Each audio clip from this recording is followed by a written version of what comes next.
Well, hello and welcome to today's show. This is a rather, I don't know if it's a bit silly, but it takes care of a certain problem that I have. Let's roll the title. I'll come back and give you a rundown real quick.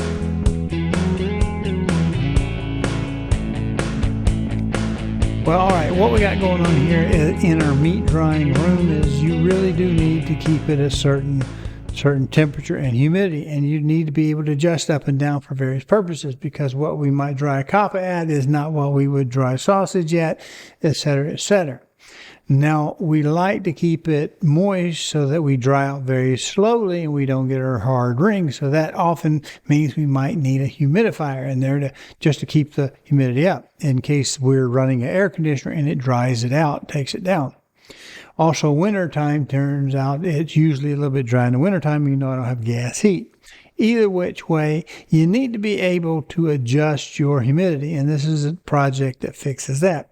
Now, if it gets too high, we need to dehumidify, and I would have expected my split unit in dry mode to be able to take the moisture out, because it actually runs heat back and forth from cool to heat, cool to heat. It's less efficient, but it makes it sweat more, so we take the water out. It's not doing a good job. There's not a big problem with it. I'll just buy a little $100 dehumidifier.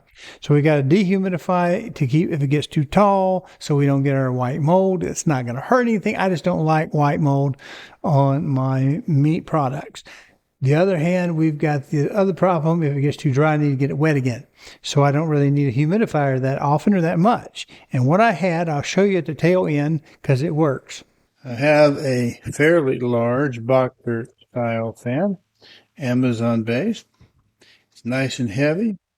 Has within it another screen for the other side for our finger safety. It's got some screws because it didn't come with screws. We have a rubbish tin.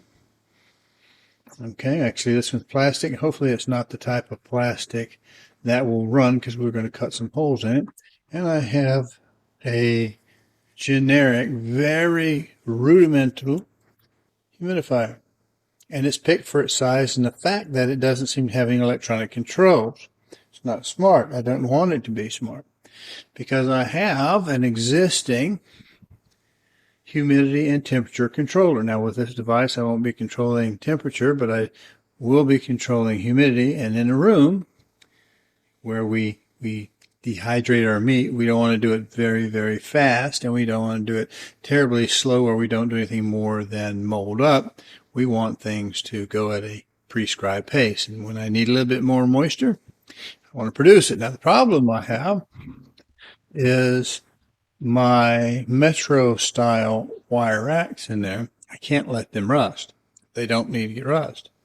And while we have a high humidity environment, we do need to at least make sure that we're not bathing the rack above where our humidifier will sit in cool mist. So what we're going to do with this is we're going to cut a hole and put that fan in the back, cut some holes, there'll be big holes, to get the power cable for the fan and the power cable for this out of the box, the little shelter. And we can take this, we'll bring it to the edge of the Metro rack, so that when we blow the air across that device, it pushes it out into the room, and we don't waft up and make the shelf above it rust and rot. Screws, fan, bin. This goes on the other side after we make a hole. Actually, 5 holes or 7.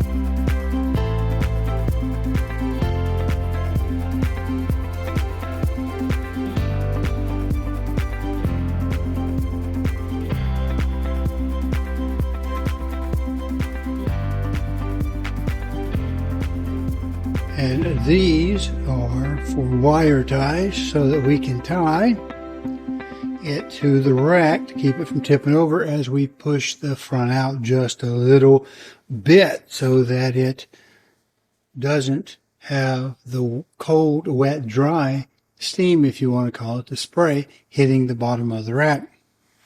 We also used a hole saw for the 2 cords to come through.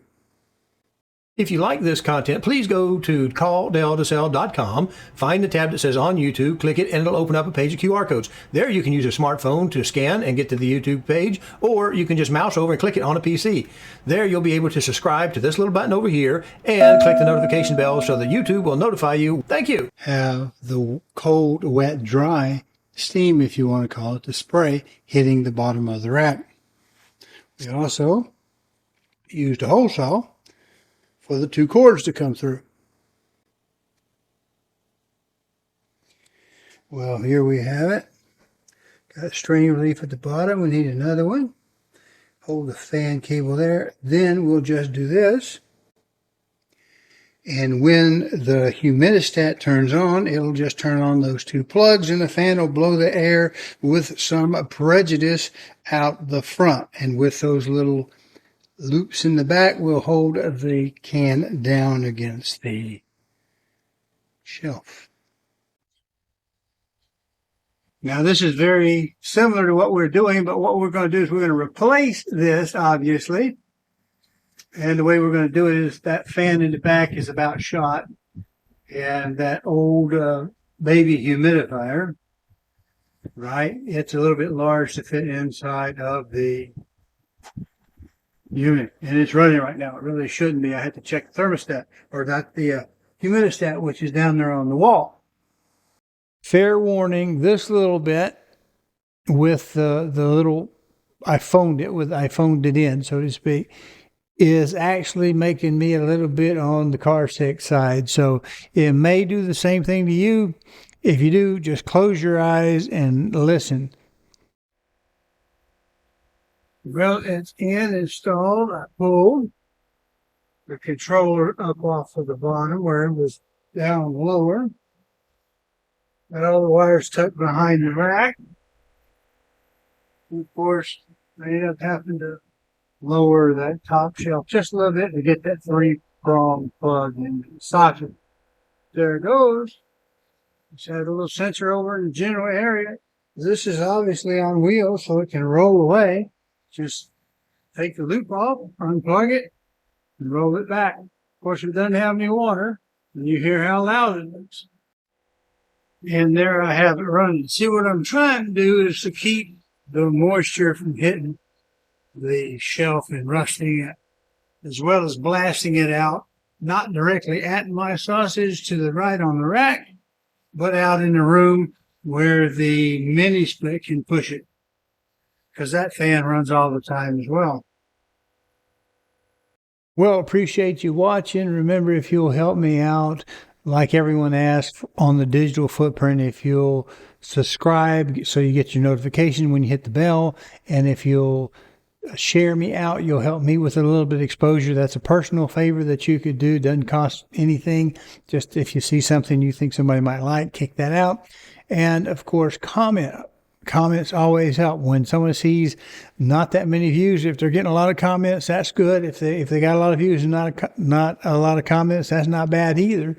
But if you don't get comments and views, we have an issue sometimes. Anyway, appreciate you. I don't know if you're into this particular kind of hobby. We did some outside well stuff. That's kind of farm and land type deal. Got that off, involved some controllers. We're doing a little bit of control, simple stuff here. You can use some of these ideas for other things in your world.